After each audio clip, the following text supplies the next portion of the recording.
TP-Link's Archer AX50, the ideal home router.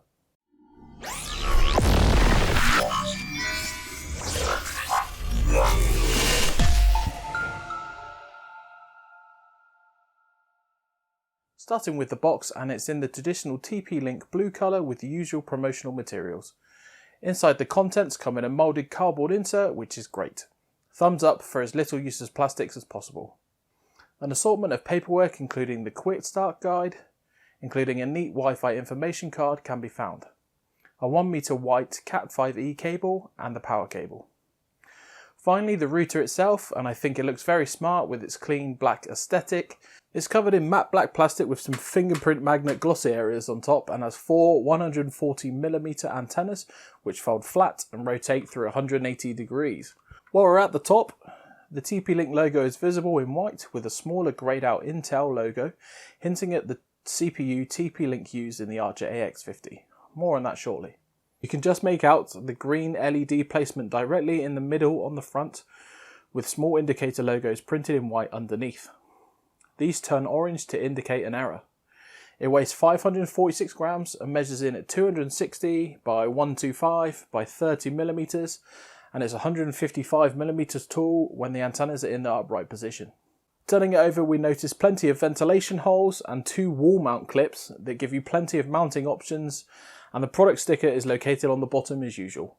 A quick look at the rear, and from left to right we have a power terminal, on-off button, gigabit WAN port, 4 gigabit LAN ports with the ability to tether LAN ports 3 and 4 to make a 2 gigabit connection to a NAS or server.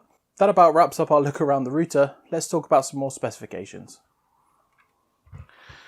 The Archer AX50 is a dual band router, meaning it has a single 2.4 and 5 GHz band. The 2.4 GHz channel provides up to 574 megabytes per second, and the 5 GHz channel provides up to 2402 megabytes per second, hence the almost 3000 megabits per second on offer in the branding. MU-MIMO is implemented on the 5 GHz channel, OFDMA, which allows one transmission to deliver data to multiple devices at once, 160 MHz channel bandwidth, 5 GHz Wi-Fi has jumped from 80 MHz to 160 MHz with Wi-Fi 6.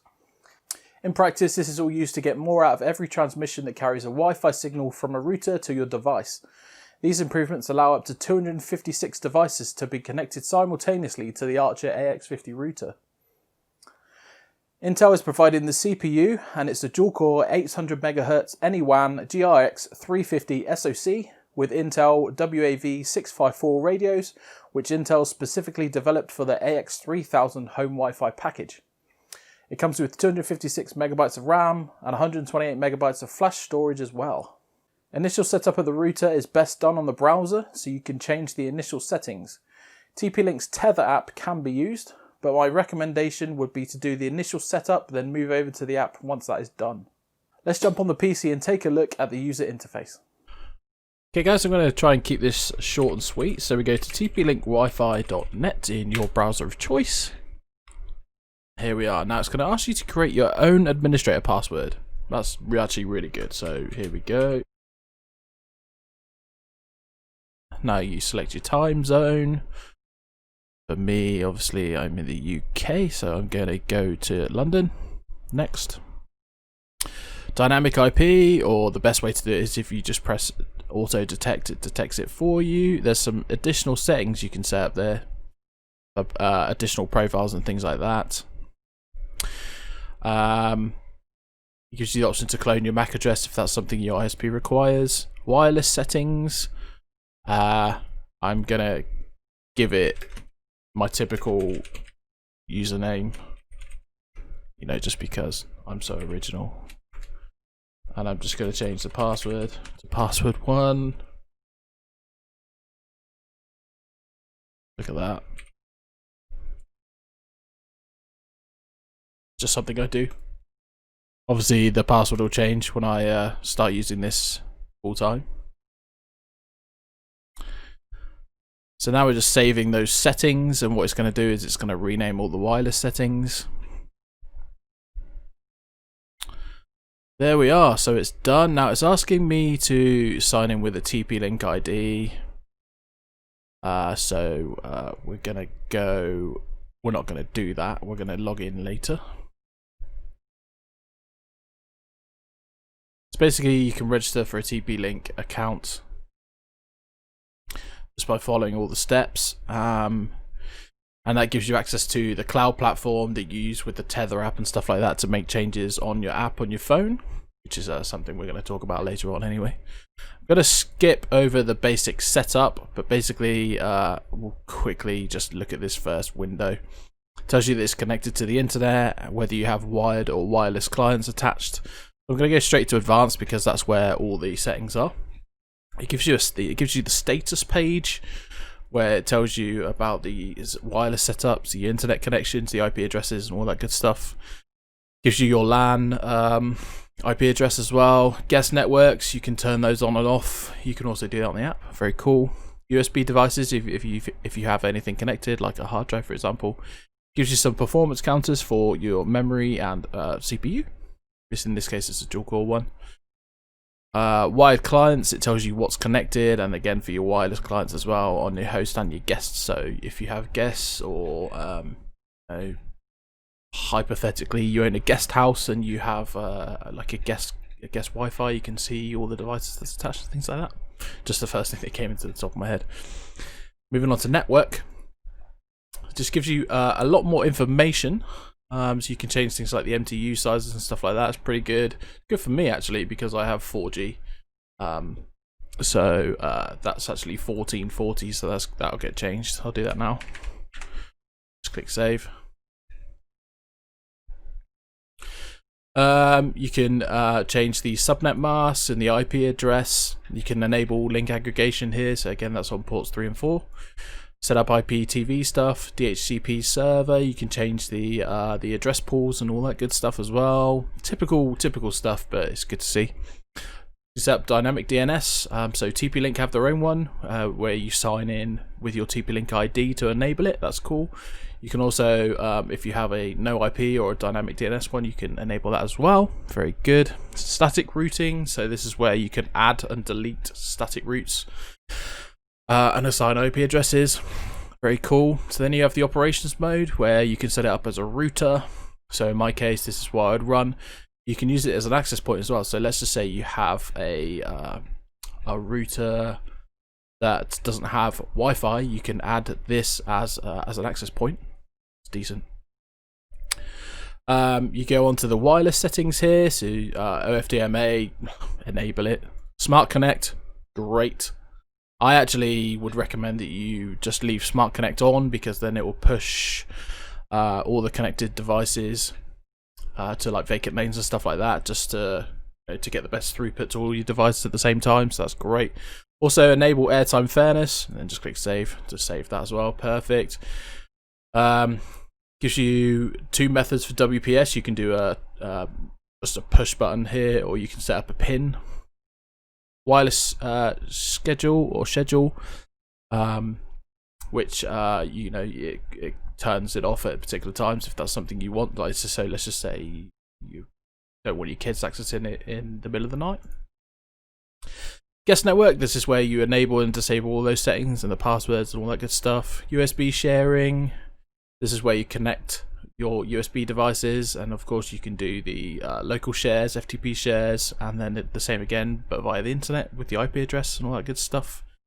Here, when you've connected the drive, it tells you, it gives you the option to share particular files and folders. So if you don't want to share the whole drive, that's cool. Access authentication requires a username and password. There. And then of course media sharing. So let's just say it's like just full of I don't know, videos and movies and all that good stuff, then it comes up as a media share on your like this PC, on your Windows and stuff like that. So that's pretty decent. Of course, it has Time Machine backup as well, so you can enable that, and that just lets you do Mac backups on the network to the drive. So that's a pretty decent feature as well. I like that a lot. Moving on to parental controls. Here at the moment with this current release version, which is 1.0.8, that's the firmware version, and the build release is 65338. Yeah, I just thought I'd mention it. That's down here.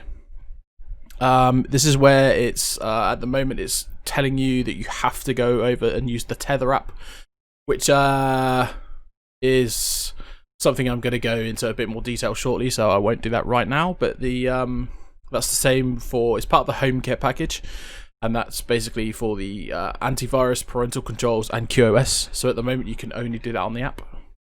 So again, if you just click QoS, it just comes up here. Security, the antivirus, which is great. You know, it's a free antivirus software package that's provided by Trend Micro. So thumbs up there for, you know, TP-Link. That's great. I like it a lot, but I just feel like it should be here, if that makes sense. Again, I'm going to go into that in a second. Firewall settings, I'll just leave all them enabled. Access control is the next one. So you can turn it on. You can blacklist and whitelist devices.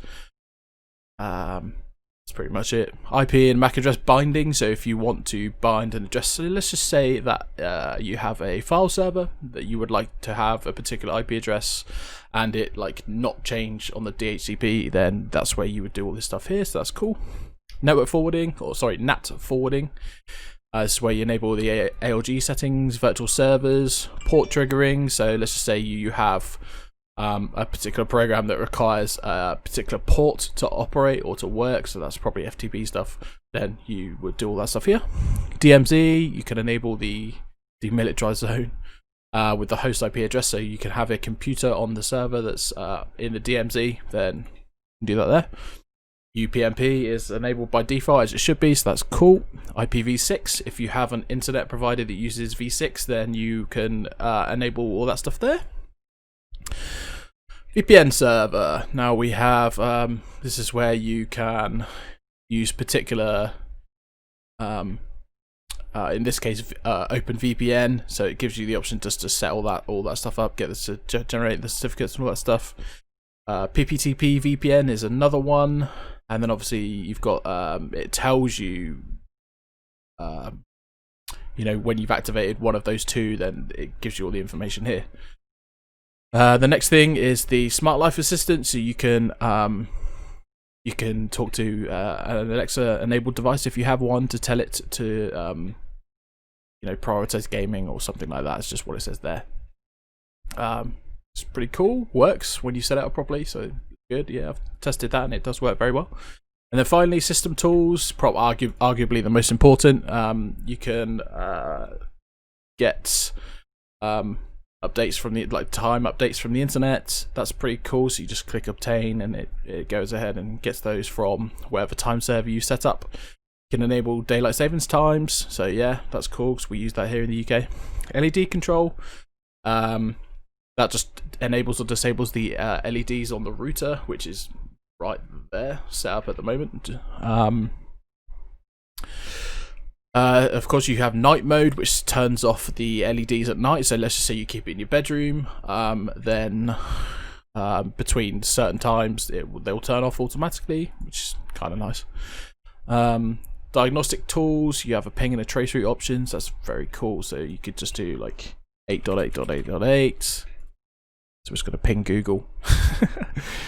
You know, it gives you the information. So that's like another way to do that stuff where you know, you don't have to do it in the command on your Windows PC. You can do firmware updates where you check for updates online, or you can do a local upgrade if you've downloaded the pack from the TP-Link websites, etc.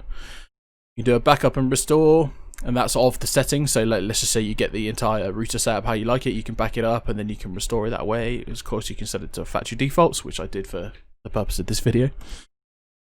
Reboot, schedule. We have a schedule where it will do it every, you know, once a week or something like that, whatever you want. We have the administration options where you can change the passwords, default password recovery, so you can you know, send it to an email address and stuff like that. You have local management. You can also do it over the web, which is very cool. System logs, where it logs all of the logs, everything that happens in the router settings and stuff like that. It's nice to see. You have a traffic monitor,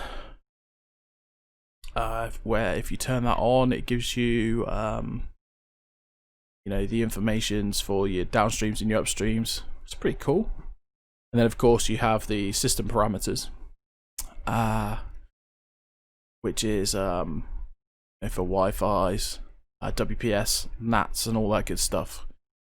Yeah, so that's pretty much it. Let's just discuss the parental controls and the QoS and the home care package. Let's go ahead and do that now. So that was a quick look around the browser user interface. The immediate thing that bothered me the most here was that to change the home care settings, TP-Link are essentially forcing you over to the Tether app. I found this rather strange that I'd have to stop using the browser and grab my phone to make these specific changes. Why are they only available on the app? Well, I spoke to a TP-Link UK rep who told me that TP-Link believe their customer base can and do use a smartphone, and that they firmly believe that their customers would prefer to use an app over the browser to make config changes. Fair enough. It's probably true that TP-Link is correct in assuming that their customers probably do have a smartphone, which would enable them to download the Tether app and make the changes no problem. In TP-Link's defense, the rep did also tell me that the antivirus, parental controls and QoS in the home care package is likely to be added to the browser config in a future update, and that features are much more likely to be added if requested. I like all settings available in one place without having to switch between devices, but more importantly, TP-Link need to add this feature now.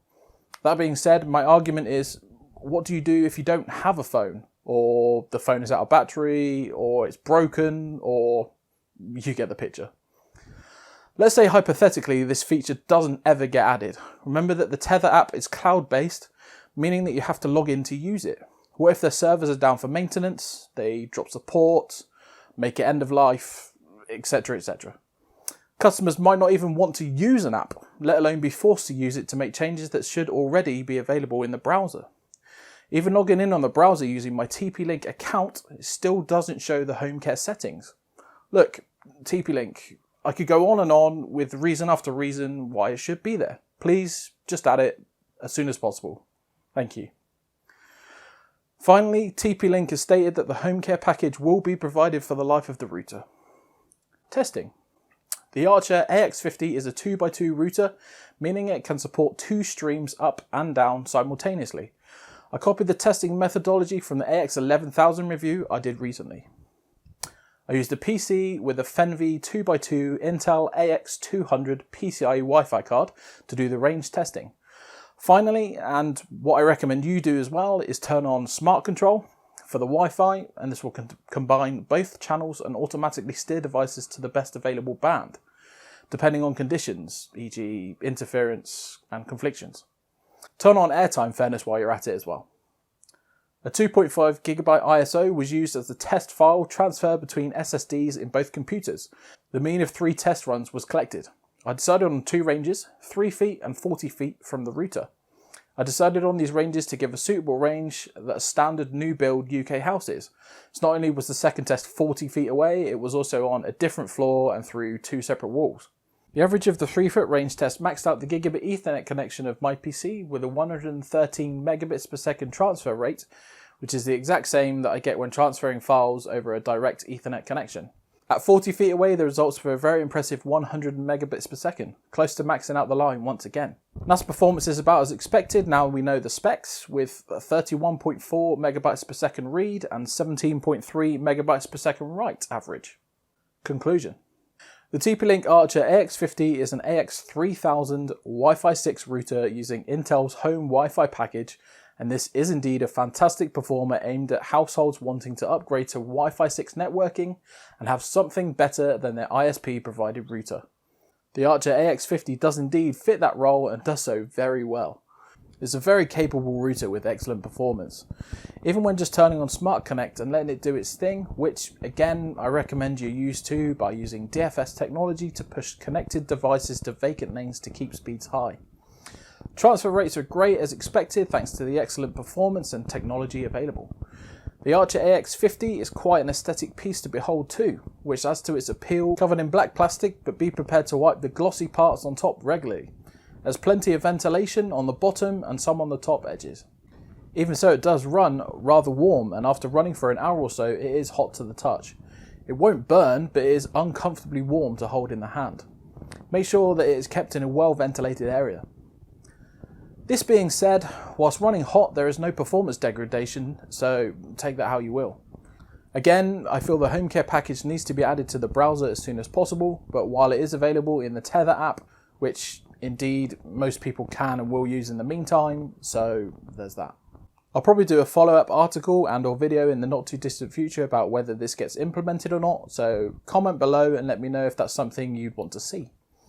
At the time of this review, the Archer AX50 is available around £150 UK and $150 US, making this an attractive ISP router replacement or something to tie into a cable or fibre install, giving the whole home excellent coverage and speeds. I'm pleased to award the TP-Link Archer AX50 Players Gold Award. Big thanks to TP-Link for sending the Archer AX50 in for review. If you liked the video, you know what to do. I'll see you in the next one. I've been Dave from Play TV. Ciao for now.